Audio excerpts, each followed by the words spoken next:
जब सोनिया गांधी चुनाव लड़ रही थी एक बार और सुषमा स्वराज उसके सामने चुनाव लड़ी थी, तो साहब कांशीराम ने बहुजन समाज पार्टी का जो वहां उम्मीदवार था, वो जब वहां चुनाव नहीं लड़ रहे थे साहब, तो पत्रकार ने पूछा कि सोनिया गांधी के बारे में आप क्या कहना चाहोगे।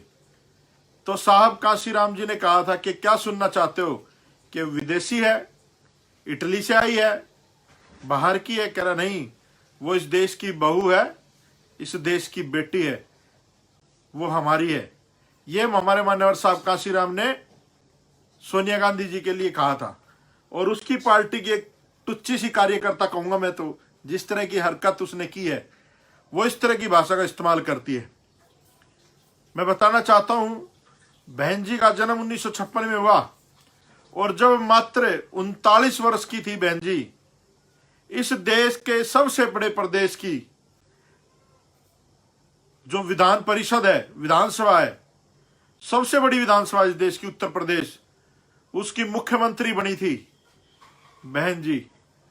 और लगातार 4-4 बार मुख्यमंत्री रही उस प्रदेश की जहां से इस देश के प्रधानमंत्री पैदा होते हैं। और ये लोग इस तरह की घटिया शब्दों का इस्तेमाल करते हैं। इन सारे कांग्रेसियों का इतिहास जानते हैं हम, जो इस तरह के लोग हैं जो दूसरों के बारे में गलत सोचते हैं। और इनको तो मैं जब से जानता हूं, जब ये विश्वविद्यालय में घूमते थे राजनीति के चक्कर में। और इसी दिल्ली विश्वविद्यालय में जो छात्र संगठन है कांग्रेस का, उसके बारे में भी अच्छी तरह जानते हैं कि जगदीश टाइटलर और जो बड़े नेता थे वो कैसे टिकट देते थे इन लोगों को, और क्या क्या किन किन प्रक्रियाओं से गुजरना पड़ता था, आप समझ सकते हैं। और जो आम आदमी पार्टी है उसमें भी ऐसे लोगों को कैसे टिकट मिला, नवीन जिंदल जैसे लोगों की मेहरबानी हुई, उन्होंने पैसा भी दिया केजरीवाल को, कांग्रेस का और भाजपा का। साहब कांशीराम कहते थे एक सांपनाथ है और एक नागनाथ है। और मैं एक और बात कहता हूं, इन दोनों के संभोग से जो पैदा हुआ वो आम आदमी पार्टी सपोलिया केजरीवाल है। खुले शब्दों में कहता हूं, किसी ने मुकदमा करना 14 बार कर लेना, हम नहीं डरते, कोई फर्क नहीं पड़ता हमारे। हम लोग जब तक जिंदा रहेंगे स्वाभिमान से जिंदा रहेंगे। तो ये जो दिल्ली में जो सरकार बनाई, ये कांग्रेस की और बीजेपी की मिलीजुली सरकार है, क्योंकि आरएसएस को बनाने वाली कांग्रेस है और भाजपा को बनाने वाली आरएसएस है। तो ये लोग अलग नहीं, एक ग्रीन स्नेक है, हरा सांप है एक, और एक पीला सांप है। पीला सांप दिख जाता है लेकिन हरा सांप दिखता नहीं है घास में। और उस हरे सांप के जो वंशज हैं वो सड़क पर बैठ के मजदूरों के साथ फोटो भी खिंचवा करके वायरल करते हैं, मजदूरों का दर्द बताने का प्रयास करते हैं। और उन्हीं लोगों ने तालकटोरा स्टेडियम में बेरोजगार लोगों का सम्मेलन किया था। अरे इस देश पे राज कौन कर रहा है हरामखोरो? तुम्हारे बाप दादाओं ने राज किया इस देश पे आज तक, 60-70 साल जब तो ये देश आजाद हुआ है। पहले तुम राज में थे, आज तुम्हारे चाचे ताऊ राज में है। नाकाबिल लोगों के हाथ में देश है, नकारे लोग हो आप लोग। और बात करते हैं देश को बचाने की, संविधान को बचाने की, मजदूरों को। अगर कांग्रेस ने इस देश के कॉन्स्टिट्यूशन को ढंग से इंप्लीमेंट किया होता तो आज ये हालात ना होते। हमारे बाबा साहब अम्बेडकर के दुर्विरोधी कौन थे? इसी कांग्रेस के पूर्वज थे जो देश के ठेकेदार बने बैठे हैं। इन्हीं लोगों ने बाबा साहब को हराने का काम किया था। इस देश में आजादी के लिए नहीं लड़ रहे थे भाजपा और कांग्रेस के लोग, ये लोग सत्ता के लिए लड़ रहे थे। अरे उस समय जब लंदन से कपड़े धुल के आते थे, पानी वहां से आता था, लाहौर से पता नहीं कहां कहां से इनका सामान आता था, दूर दूर से, दूसरे दूसरे देशों से। गुलामों के कोई कपड़े लंदन धुलने जाते हैं? तो समझने की जरूरत है, इस देश पे इन्होंने काबिज होने के लिए, सत्ता को अपने हाथ में लेने के लिए झूठा नाटक रचा इस देश में आजादी का। और आज ये जो हिंदुस्तान पाकिस्तान जो अलग हुए, इस भारत के टुकड़े किए गए, ये किसकी देन है? ये इसी कांग्रेस की देन है। बांग्लादेश किसकी देन है? इसी कांग्रेस की देन है। अरे जब हमारे पूर्वजों का शासन था सम्राट अशोक का, तो बहुत बड़ा साम्राज्य हुआ करता था। जब से इन नाकाबिल लोगों के हाथ में देश आया, इन्होंने बर्बाद कर दिया देश को। बिना सोचे समझे फैसला लेते हैं, ना कोई इनकी तैयारी होती है। और ये जो बहुत ज्यादा बोल गई ये लड़की बहन जी के विषय में, बताना चाहता हूं मैं, इसकी तो उम्र भी इतनी नहीं हुई है जितना समय बहन जी को राजनीति में हो गया, संघर्ष करते हो गया। समझना पड़ेगा। और दूसरे लोगों को भी मैं कहना चाहता हूं, वो एक भाई हमारा आजाद समाज पार्टी बना के बैठ गया, उसका ट्वीट देख रहा था मैं कि बहन जी के लिए ऐसे गलत शब्दों का प्रयोग किया, उन्होंने माफी मांगनी चाहिए, ये करना चाहिए, हम नीतियां अलग हो सकती हैं, हमारे दिल में बहुत सम्मान है बहन जी के प्रति। अरे सम्मान होता है ना तो कोई परिवार के खिलाफ नहीं जाता। ये जो छुटवैया लोग इस बहुजन समाज में नेता पैदा हो गए, इन लोगों की बदौलत आज इन दूसरी पार्टी के लोगों के जबान निकल चुकी है। तो आज घर के अंदर के बैठे हुए चोरों से भी लड़ना है हमें। और बाहर वाले तो दिख जाते हैं, लेकिन घर के अंदर वाले चोर नहीं दिखते। ये ज्यादा खतरनाक है इन बाहर वालों से। तो ये कांग्रेस की तरह ही है, जैसे कांग्रेस हरा साहब है ना, ये कांग्रेस की तरह ही है, दिखते नहीं है। इनसे लड़ना है। और एक और बात तो मैं आपको, ये जो बहुत बड़ी बड़ी बातें कह रहे हैं, हम गांधी के वंशज हैं, सावरकर के नहीं हो। गांधी सावरकर चाहे कोई भी हो, जो इस देश के लिए बाबा साहब अम्बेडकर ने किया है, जो इस देश के लिए मान्यवर साहब काशीराम जी ने किया है, जो हमारे समाज सुधारकों ने इस देश के लिए किया है, शायद ही किसी ने इस देश के लिए किया होगा। और जहां तक बात आपके गांधी परिवार की मैं करता हूं, अमेठी से क्या हुआ, छोड़ के भागना पड़ा अपना घर क्षेत्र। वहां कौन जीत गया? दूसरी जगह जाके चुनाव लड़ते हैं। अरे कुछ करने वाले नहीं हो तुम लोगों ने। जैसे और लोगों ने इस देश को लूटा, तुम भी लूट लूट के भाग रहे हो। पहले हजारों करोड़ के घोटाले कांग्रेस के लोगों ने किए गए, अब हजारों करोड़ के घोटाले भाजपा के लोग कर रहे हैं। और ये जो लाला जी बैठा दिल्ली में, केजरीवाल, इस हरामखोर के बाद 1400 फाइलें थी कांग्रेस के खिलाफ, कह रहे तो मैं जेल में डालूंगा। इसकी औकात नहीं है कि कांग्रेस के निगम पार्षद को भी जेल में डाल दे। और ऐसे इसने पंजाब में कहा था, पंजाब के लोगों को भी सूचित करना चाहता हूं, मजीठिया को कॉलर पकड़ के डाल दूंगा। और जाके उसके पैरों में थूक के चाट लिया, माफी मांग ली कि जी मैं तो झूठ बोल रहा था जी, लाला जी माफ कर दो जी, मैंने माफ कर दो जी, मेरे तो गलती हो गई जी, आप तो बहुत अच्छे आदमी हो। शीला दीक्षित से माफी मांगी, जेटली से माफी मांगी, मजीठिया से माफी मांगी, किस किस से माफी नहीं मांगी इसने? और बात करते हैं स्वराज की। अरे स्वराज जब आएगा, जब इस देश की सत्ता परिवर्तन होगी। और सत्ता कब परिवर्तन होगी? जब बहुजन समाज का आदमी इस देश की राज्य सत्ता में बैठेगा, और जब ये देश कॉन्स्टिट्यूशन से चलेगा। बात करते हैं देश की, हरामखोरों ने देश को सड़क पर लाकर खड़ा कर दिया। अरे इस 50 दिन के कोरोना ने तुम्हारी औकात दिखा दी।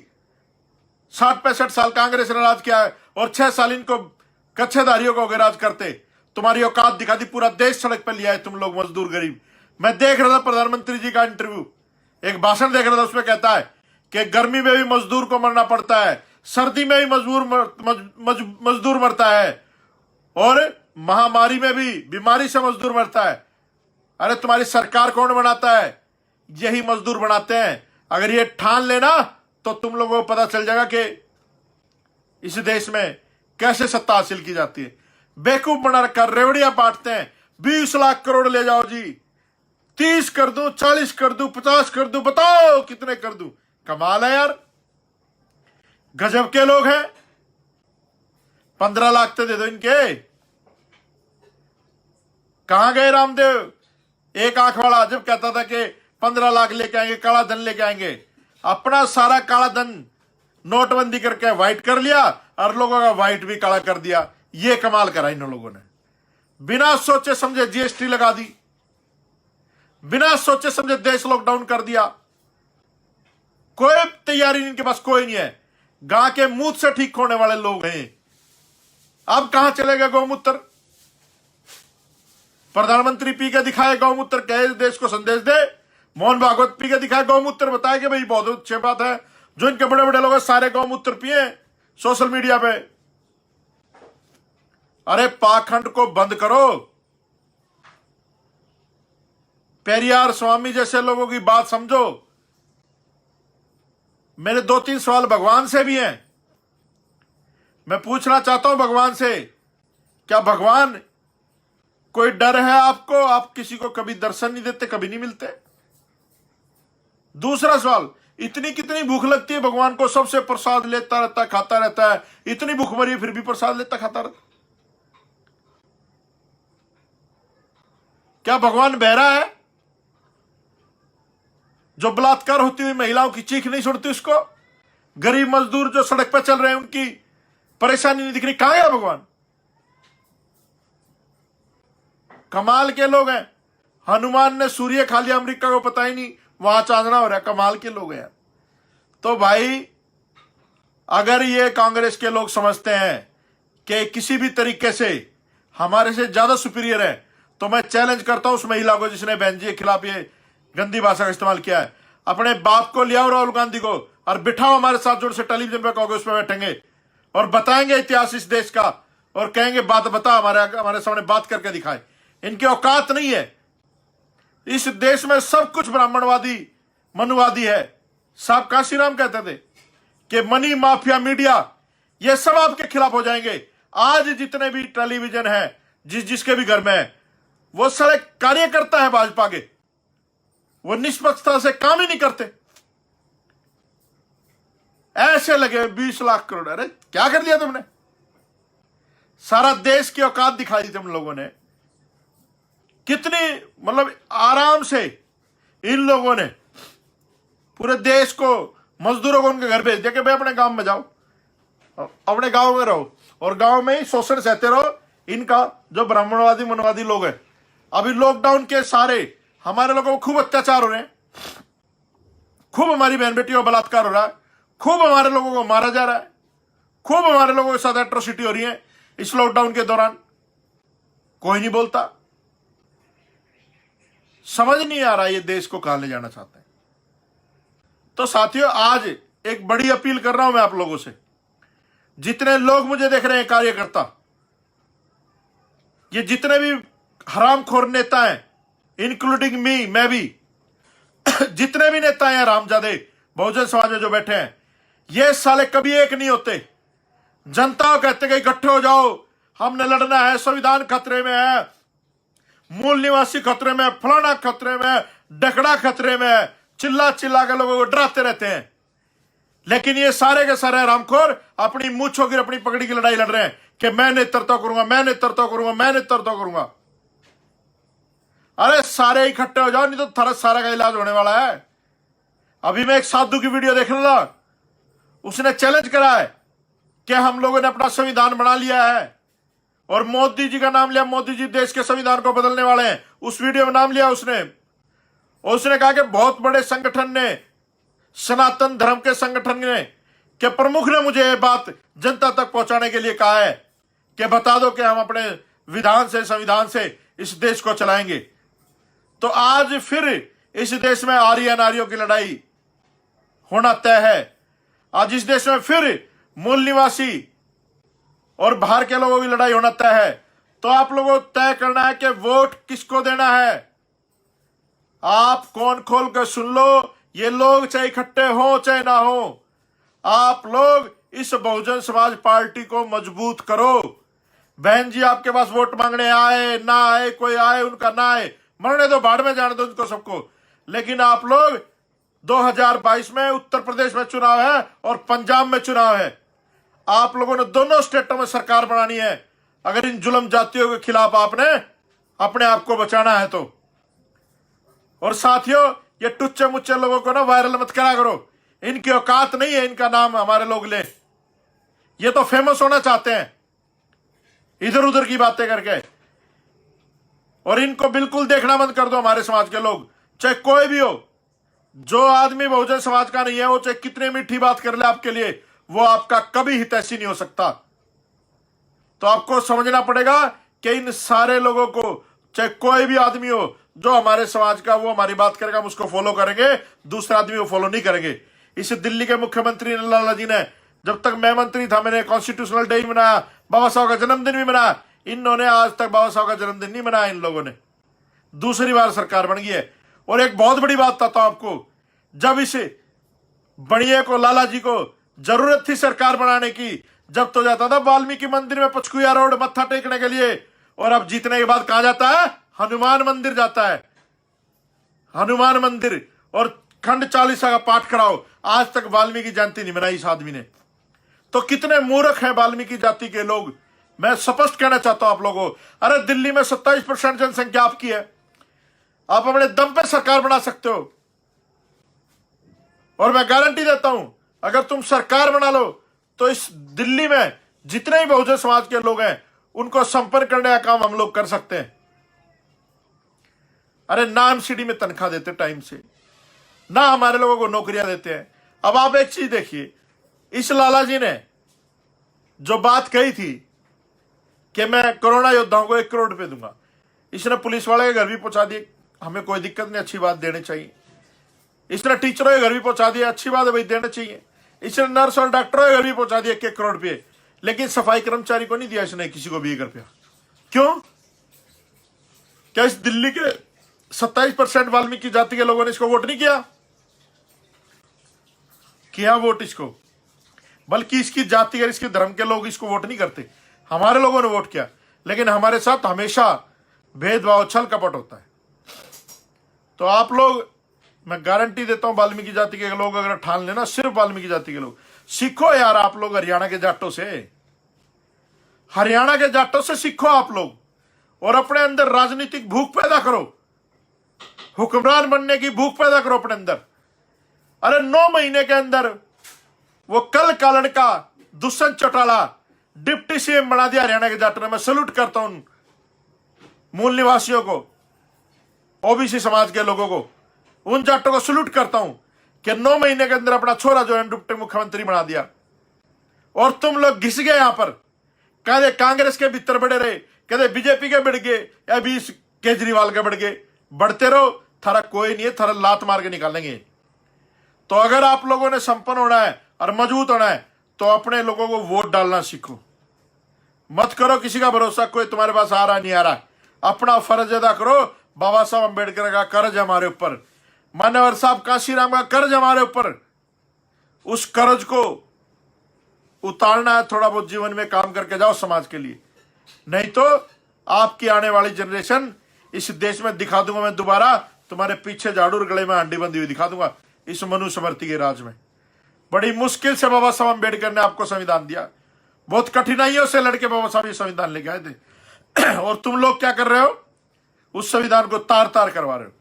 और जो लोग बात आरक्षण की करते हैं ना कि आरक्षण खत्म होना चाहिए, बाबा साहब ने एक बात कही थी, ये जो पॉलिटिकल आरक्षण है जो 10 साल के लिए बाबा साहब ने दिया था, ये 100% फुलफिल होता है, लेकिन जो प्रतिनिधित्व दिया था बाबा साहब ने वो फुलफिल नहीं होता। और ये जो सत्ता में बैठे लोग हैं ये उसके लिए आवाज नहीं उठाते।